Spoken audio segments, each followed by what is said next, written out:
Jason here, Community Manager for Office Depot, and we're here with our first installment of Depot Biz Chats. This thing is really fun this thing's moving around a bunch. Today we're discussing the power of storytelling for your business, specifically online. If you're not marketing online, if you're not telling your story, you're probably missing out on something pretty big, and that's what we're going to dive into. Today we have Candy Barone from Yes, You Empowered Strong, as well as Damon Block, one of our Office Depot business advisors. I also want you guys to ask your questions. I have my computer here, so I will relay all our questions and comments and funny things to our speakers. We also have a live audience, so hopefully they are going to wave. There they are. Yeah, pretty stoked about that, and we have water, so you know, if you're thirsty, you can drink some water. But here are the stars today, Damon and Candy. Say hi, guys. Hey guys. So, if there's anything you guys want to talk about, introduce yourselves a little bit before we jump in, or we can just jump right in. It's your guys' call. Super casual format today. I'll go first. Go ahead. Damon Block with Workonomy. I'm a business solutions advisor. If you have a small to medium business, we take care of all your pain points, legal, marketing, and everything back office. Awesome. Candy Barone here, CEO and founder of You Empowered Strong. Really leadership development expert working with both mid to upper level leaders in corporate, helping them grow into their next level of what leadership looks like, as well as working with small business owners and entrepreneurs who tend to have influence over teams and or community, really helping them step into a space to serve at a higher level. So that's what I do. I help them build some business strategy and figure out how to get it done. Perfect. Cool. So no new questions have popped in yet, so I'm just going to get it started. Okay. All right. So I know that I've noticed in the last few years there has been a shift from marketing, right? It used to be 20% off, $10 off, whatever it is. It was more promotional than anything. Now people are telling you to focus more on the story behind the scenes.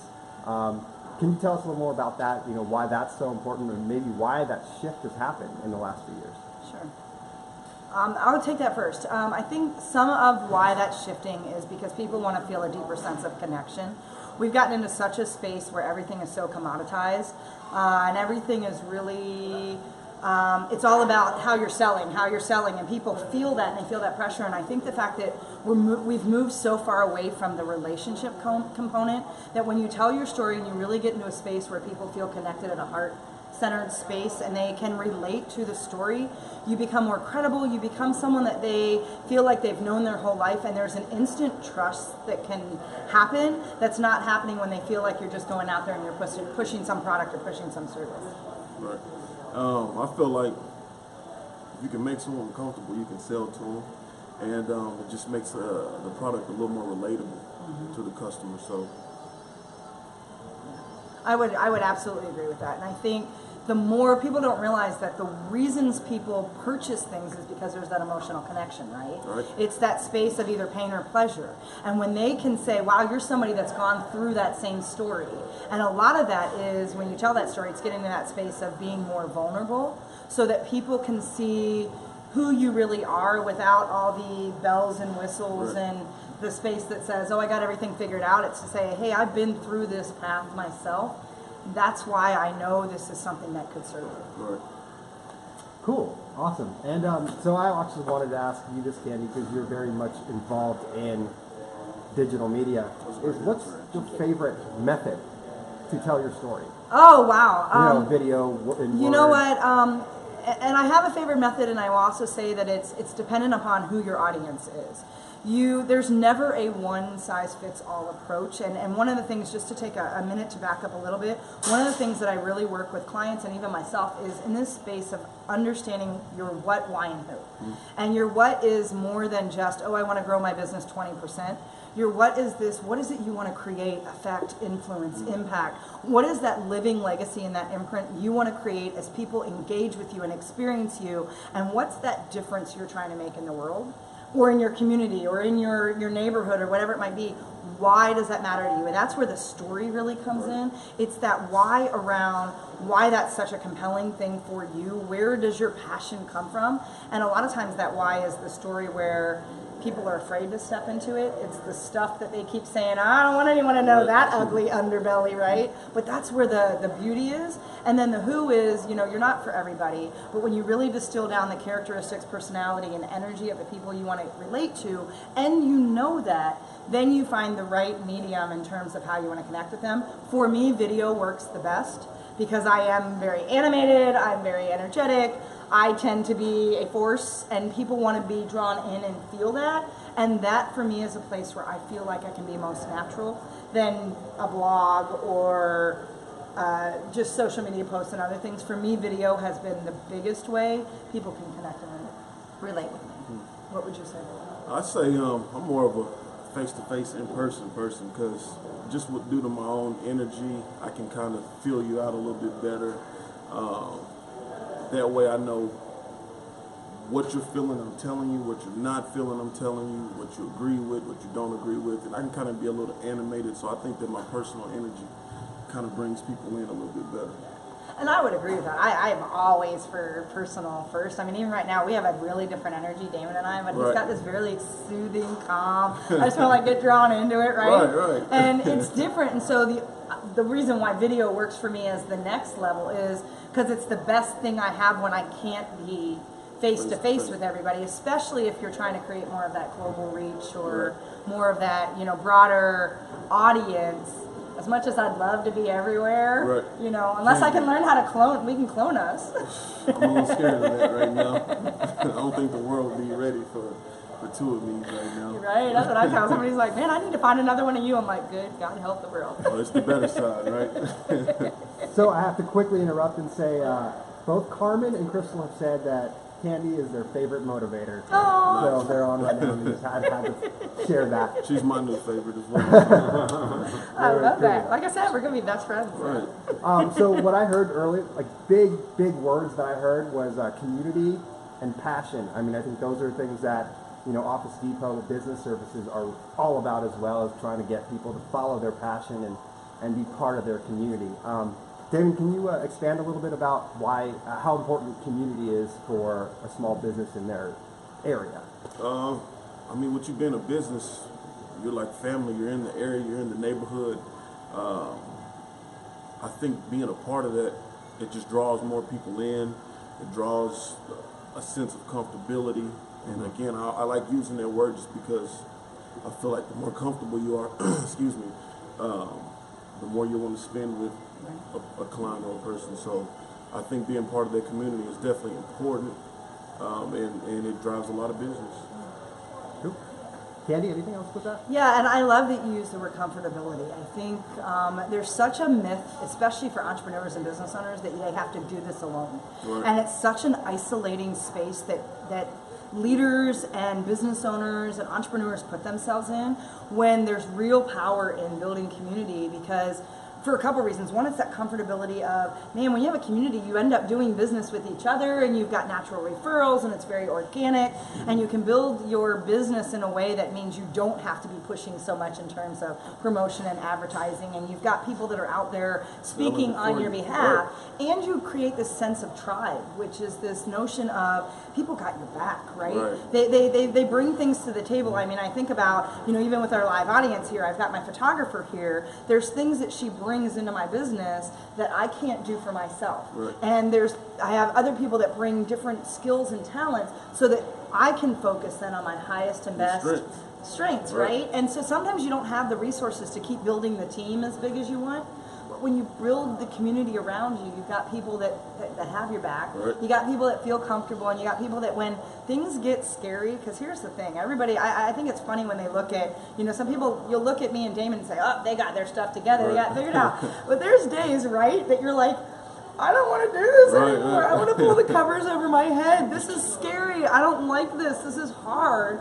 And to know you've got people that you can reach out to and say, man, I'm having one of those days. Can you be my lifeline right now? Can you just be a shoulder in a place that I can vent?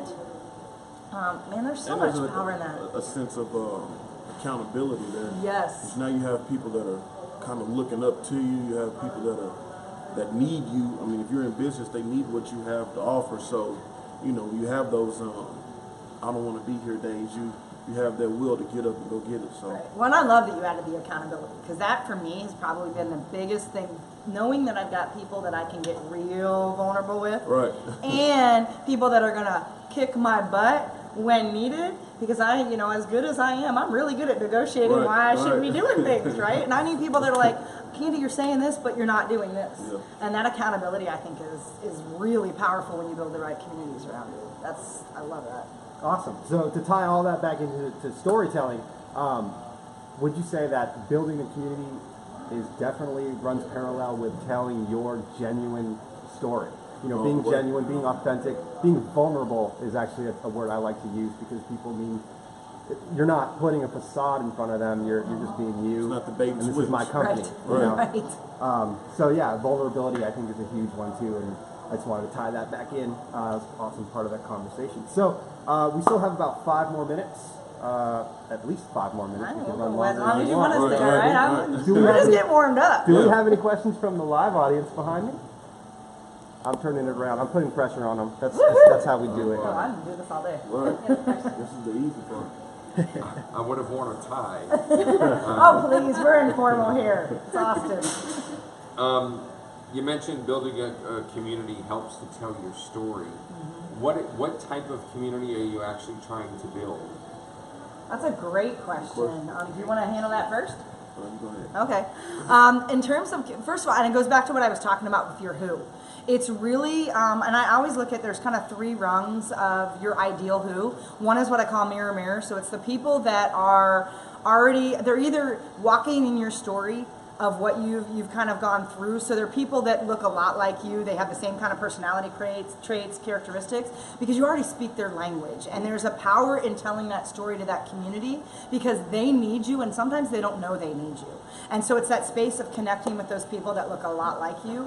It's the people in your inner circle, because if you have the right people in your inner circle that are challenging you, supporting you, lifting you up, calling your BS, they are the people that you brought in because they bring things you don't have. Right. They're either qualities you're trying to grow in, or they're qualities that balance out who you are. And so you speak that language too. And so when you're surrounding yourself with that community, that's the space that really helps you grow to your next level. And then the other one is those people that are kind of 180 degrees opposite of you. And I don't mean like the victim mentality, but I mean like I'm an extreme type A personality. I know most of you are shocked to hear me say that. There's people that are really reserved and really more of that B player, who they've never known that they have the ability to break free. They're the people that require the most presence from me, which means the most opportunity for me to stretch myself and grow. Because if I can be present with them and I can have the patience to walk the journey with them, not only do I create more language and a bigger story for what I can show and share, but I also grow as a leader, because now I'm enhancing skill sets that are like 180 degrees opposite. So it gives me a bigger bandwidth to build a community that says, yeah, that's our person. Because the ideal community is when you can be a lighthouse in the center of that community, so that the people that need to see you, hear you, and find you can go, yes, and they don't even need the question asked. Wouldn't you agree? I mean, my favorite clients are the one that are like, Candy, yes. And I'm like, yes to one-on-one coaching, yes to my mastermind, yes to, they're like, yes. Everything. Well, just tell me how and when we can get started. I'm like, I love. And when you've built a community that way, you've got people that are just naturally being attracted to what I like to call it Camp Candy, right? I have Camp Candy, and Camp Candy is not for everyone. There's always a bridge you can cross to get there. But if it's not for you, that's okay too, right? Cool. She answered that perfectly. That was great. That was amazing. That kind of touches on everything. Oh, we got another question from the crowd. Yes. So lots of stories, right? And that's connection. How do you choose what stories you want to share? I'm gonna let you handle that one first. Man, No pressure though. no, that's a good question as well. That's a great question. I just try to keep it personal. I mean, there's a story for everybody. What works for this person may not work for that person, but I try to take something from each story and kind of cross them together. So, I mean, that would be my best way of handling that.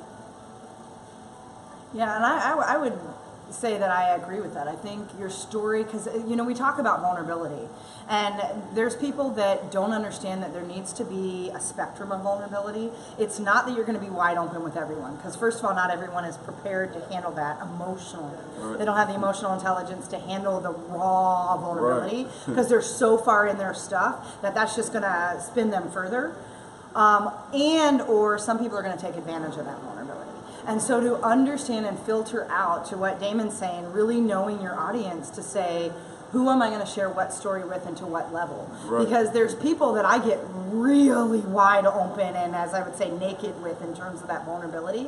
And there's people that I'm going to give a portion of that, and I'm going to help nurture that relationship to get them to maybe more of that wide open vulnerability. And so I think as leaders who are in that space to be building that community, that's our responsibility. Right. I think we have to take that responsibility, right? Yes, ma'am.